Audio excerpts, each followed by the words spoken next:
All right, everyone, welcome back. You ready to go deep? This time, we're taking a look at modern India and the challenges it faces today, starting around the year 2000 and going from there. And to get a real grasp on this, we've got a fascinating mix of sources, some history books, some recent scholarly articles, you know the works. It's amazing how much India's history still shapes its present, like the British Raj period. Take the permanent settlement, for instance. That was implemented by Lord Cornwallis way back in the late 1700s. Oh, yeah, I remember that. Wasn't the goal to, create a more stable way to collect land revenue? Exactly. Cornwallis wanted to make things simpler. He said, okay, let's recognize these zamindars, these landlords, basically, Hmm. as the official owners. He figured that would encourage them to, invest in their land and boost agriculture. But it didn't exactly work out the way he planned. Really? So it didn't actually achieve that stability it was aiming for. Well, it did make revenue collections stable for the British, but the problem was it displaced a lot of the original cultivators, the people who were actually working the land. It Mhm. totally changed the traditional landholding system, and you ended up with these absentee landlords who didn't really care about improving the land. And that probably led to problems down the line. It did. It contributed to a cycle of poverty and inequality for a lot of farmers, and Mm. that's a legacy that still affects land ownership and agricultural practices in India today. Wow, it's like those early policies are still echoing through the decades. Oh, absolutely. And it goes way beyond just land ownership. Think about the political systems, the institutions. You see the legacy of British rule there, too. In the late 1800s, local organizations started popping up, pushing back against the British, advocating for Indian interests. People like Surendranath Banerjee, for example, he really demanded a voice for Indians in their own governance. Wait, wasn't Banerjee that student who got kicked out of the Indian civil service? Yeah. Like unfairly dismissed? Yes, he was brilliant, a top scholar. But he was denied a position just because of his race, and that fueled his activism. He went on to found the Indian Association in Calcutta in 1876, a huge step towards self-rule. It's incredible how one person's experience can spark such a big movement. I mean, these early movements really laid the groundwork for the Indian National Congress, which eventually led to the fight for independence. Yeah, wow. So from these little seeds of resistance, the whole movement for independence blossomed. Right. Self-determination became this powerful force, and the movement gained momentum. But the path to freedom wasn't just one straight line. There were lots of different approaches. You had Gandhi, who championed nonviolence, and then you also had people like Subhas Chandra Bose, who went in a totally different direction. Like more of a radical approach? Yeah, he formed the Indian National Army, or the INA, and actually allied with the Axis powers during World War II. He figured that was the best way to fight for independence. So even within the movement, there were these different factions, all pursuing the same goal, but in different ways. Exactly. And it's interesting because those internal tensions, those complexities, they didn't just disappear when India gained independence. They're still shaping Indian politics even today. Think about the Janata Party, for example. Their time in power back in the late 70s. Oh, yeah, that was right after Indira Gandhi's controversial emergency period, wasn't it? That's right. And the Janata Party was really this diverse coalition, all these different parties united mainly by their opposition to Gandhi's rule. And they actually managed to make some real progress, especially in boosting food production. But as you can imagine, keeping all those different voices united wasn't easy.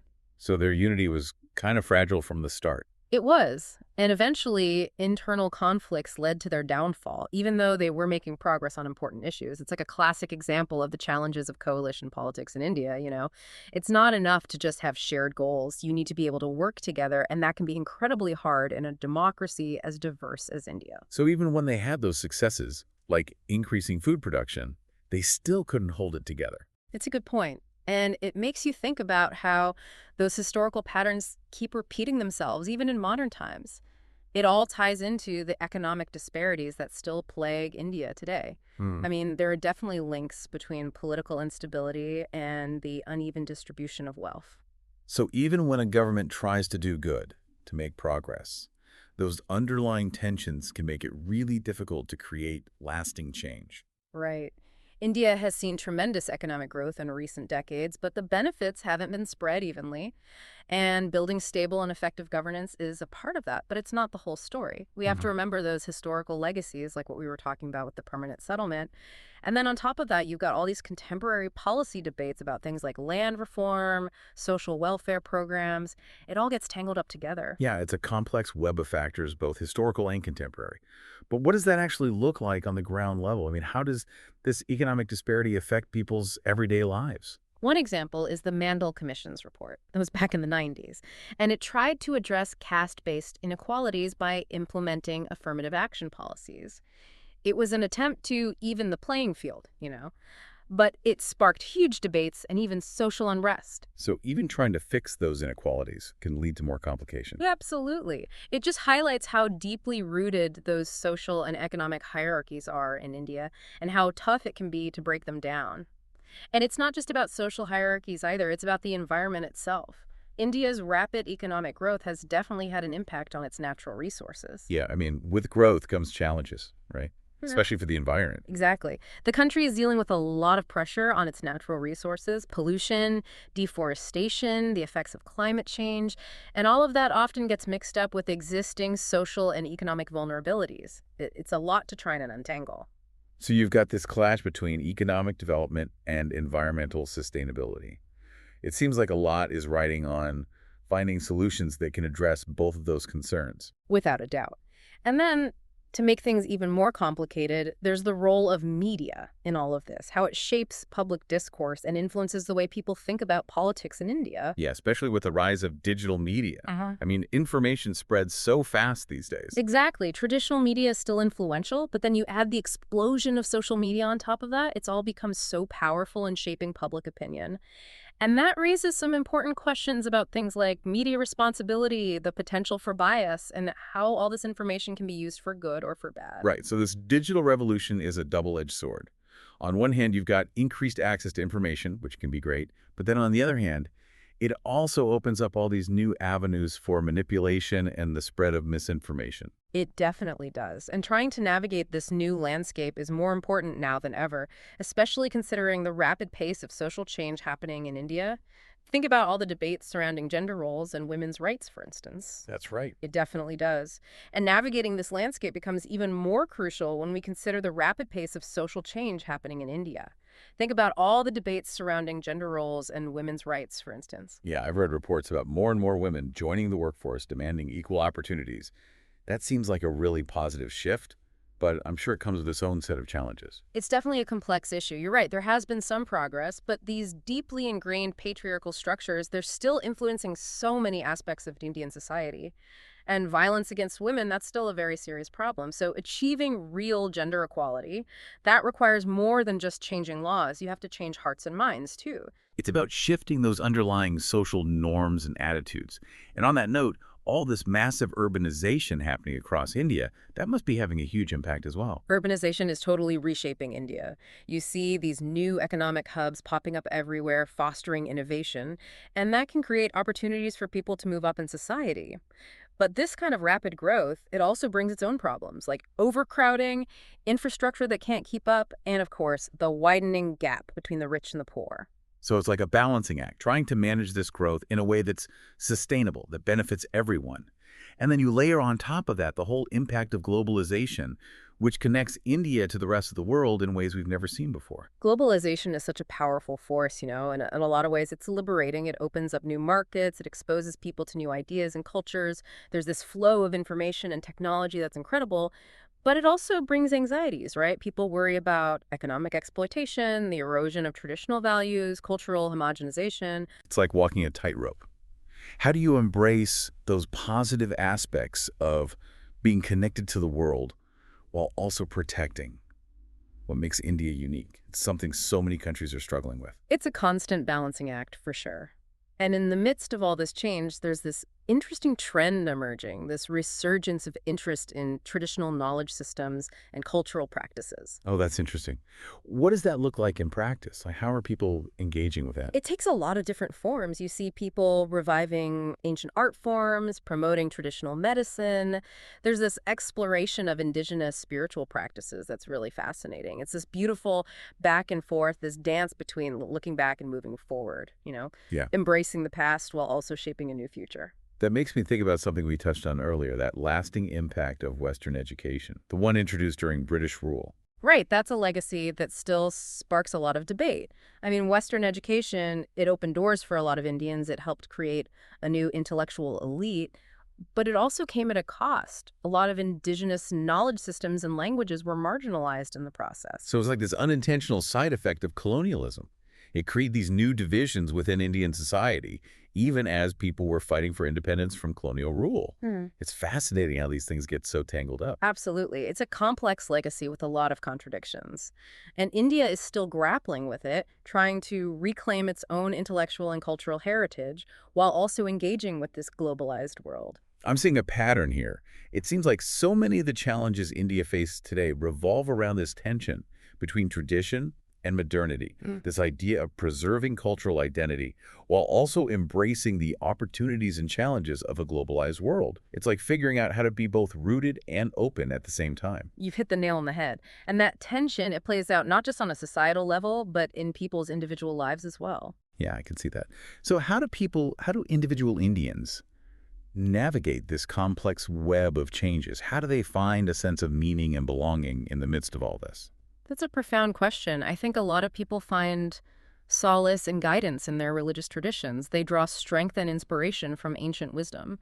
And we see this reflected in the diverse religious landscape of India, this constant interaction and negotiation of identities within a pluralistic society. But religion can also be a source of division, right? I mean, we've seen examples of that throughout history and even in recent times. That's true. The religious dynamics in India are multifaceted. There's definitely interfaith dialogue and cooperation, but there are also instances of communal violence and intolerance. So understanding those dynamics, that's crucial for navigating these challenges. You want to foster a society that upholds religious freedom while also promoting harmony. It's a delicate balance. Okay, so we've covered a lot of ground here. We've talked about historical legacies, economic disparities, social transformations, the role of religion, all these different factors shaping India today.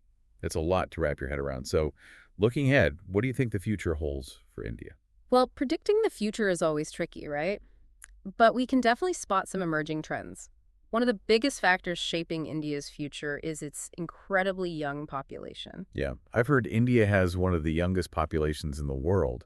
What are the implications of that? Like, how will that shape the country's trajectory? It means India has this massive reservoir of human potential.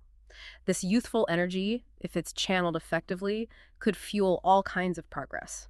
Economic growth, social progress, cultural innovation. Imagine the possibilities if every young person in India had access to quality education, healthcare, real opportunities to reach their full potential. It sounds like India is on the cusp of a demographic dividend, but I imagine there are challenges to actually harnessing that potential, right? Oh, for sure. It requires serious investment in education, healthcare, and infrastructure. And you have to create enough job opportunities to absorb this growing workforce. But maybe most important of all, you have to address those persistent social inequalities, the ones that prevent so many young people from actually reaching their full potential. It's like the future of India depends on creating a society that's truly equitable and inclusive, where everyone has a chance to thrive. Precisely. And it's not just about India's internal development either. Its role on the global stage is becoming more and more significant. Yeah, we see that in India's growing economic ties with other nations, its contributions to technology and science, its efforts to address global issues like climate change. It's stepping onto the world stage in a big way. Exactly. India is already a major player in the global economy, and that influence is only going to grow in the coming decades. It's taking a more prominent role in international affairs, advocating for developing countries, looking for solutions to global problems. So we're seeing India stepping into a leadership role on the world stage. We are. And that leadership role comes with responsibilities. India will have to balance its own interests with the need for global cooperation, for solidarity. It'll need to navigate all those complex geopolitical dynamics, forge strategic alliances, all while staying true to its commitment to peace and sustainable development. This has been such a thought-provoking conversation. We've gone from ancient land policies to the digital age, from internal struggles to global aspirations. It's amazing how much complexity and resilience we see in India's story. And it's a story that's still being written. The choices India makes in the coming years, those are going to have huge repercussions, not just for its own citizens, but for the whole world. So after this deep dive into contemporary India, what's the main takeaway for our listeners? What should they be thinking about as they process all of this? I think the most important thing to remember is that India's story isn't just about India. It's about all of us. The challenges this nation faces, from economic inequality to environmental sustainability to figuring out how to navigate this globalized, technologically driven world, those are challenges that resonate everywhere. It's a good reminder that we're all interconnected. The decisions we make as individuals and as societies, they have ripple effects that go far beyond our own borders. So as we grapple with our own challenges, let's take some inspiration from India, from its resilience, its innovative spirit, and its commitment to building a more just and equitable world. It is a reminder that we're all interconnected, but India also presents this fascinating paradox, this dance between unity and diversity. What do you mean by that? Well, look, throughout its history, India has been home to so many different languages, religions, cultural traditions. It's this incredible tapestry of human experience, right? And the challenge for India has always been, how do you create a unified nation while still respecting and celebrating all of that diversity? So it's not just about acknowledging that there are those differences together into something cohesive. Exactly. And that tension between unity and diversity, it pops up everywhere in India, in politics, in policy, in social movements, and how people express their culture. Do you think that tension is ultimately a strength for India, or is it more of a weakness? That's a really interesting question. I think it's both, to be honest. The diversity of India, it's a source of so much richness and creativity. It's what makes the country so vibrant and dynamic. But it also creates these challenges when you're trying to forge a shared sense of national identity, a shared sense of purpose. So it's this constant balancing act, trying to find that sweet spot where unity and diversity can not only coexist, but actually enhance each other. You got it. And that brings us back to something we talked about before, the whole legacy of the British Raj and the introduction of Western education. Right. We've talked about how that legacy shaped India's political institutions, its social structures. But how does it tie into this idea of unity and diversity? Well, think about it. Western education, while it created opportunities for a lot of Indians, it also created a sense of cultural disconnect for some. It often came at the expense of more traditional forms of knowledge and learning. And it created a new elite class, people who were fluent in English, familiar with Western ideas. And that sometimes led to tension with those who felt left out, excluded from that system. It's like an unintentional consequence of colonialism, creating new divisions within Indian society, even as they were fighting for independence from colonial rule. It is. It's a really complex legacy full of these contradictions, and India is still wrestling with it today, trying to reclaim its own intellectual and cultural heritage while also finding its place in a globalized world. It seems like so many of the challenges that India faces today are about navigating that tension between the past and the present, between tradition and modernity. That's true. And it's not just about external forces either. It's about the choices that India makes as a nation.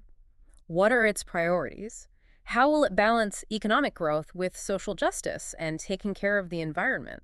How does it navigate this rapidly changing world while staying true to its own unique identity? Wow, those are some big questions. I'm starting to feel a little overwhelmed by all this history and complexity, to be honest. What gives you hope when you think about the future of India? For me, it's the resilience of the Indian people. Throughout its history, through all the ups and downs, India has faced some incredible challenges, and it always seems to come out stronger on the other side. And it's not just about enduring hardship. It's about the spirit of innovation, the creativity, that willingness to adapt and evolve. I see what you mean.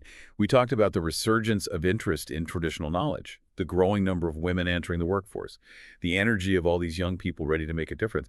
Those are all signs of a nation that isn't afraid to embrace change while still holding on to its core values. Exactly. And as India continues to make its mark on the world stage, I think its unique mix of tradition and modernity, of unity and diversity, those are going to offer some valuable lessons for the rest of us. I'm really struck by that idea. We often think about globalization as this force that makes everything the same, but maybe India offers a different way of looking at it, a way to embrace being interconnected while still celebrating what makes us unique. I think that's a really insightful point. And as we wrap up our deep dive into India today, I hope our listeners come away not just with a sense of the challenges, but also a sense of the incredible potential that this nation has. I agree. It's been an amazing journey through a really complex and fascinating landscape. A landscape shaped by history, by culture, by politics, and most of all, by the incredible spirit of the Indian people. And while the future may be uncertain, one thing's for sure. India's story is far from over. It's a story that's still being written, and it's a story that I think has the power to inspire us all. So keep your minds open, keep your hearts engaged, and keep exploring the world around you. Until next time.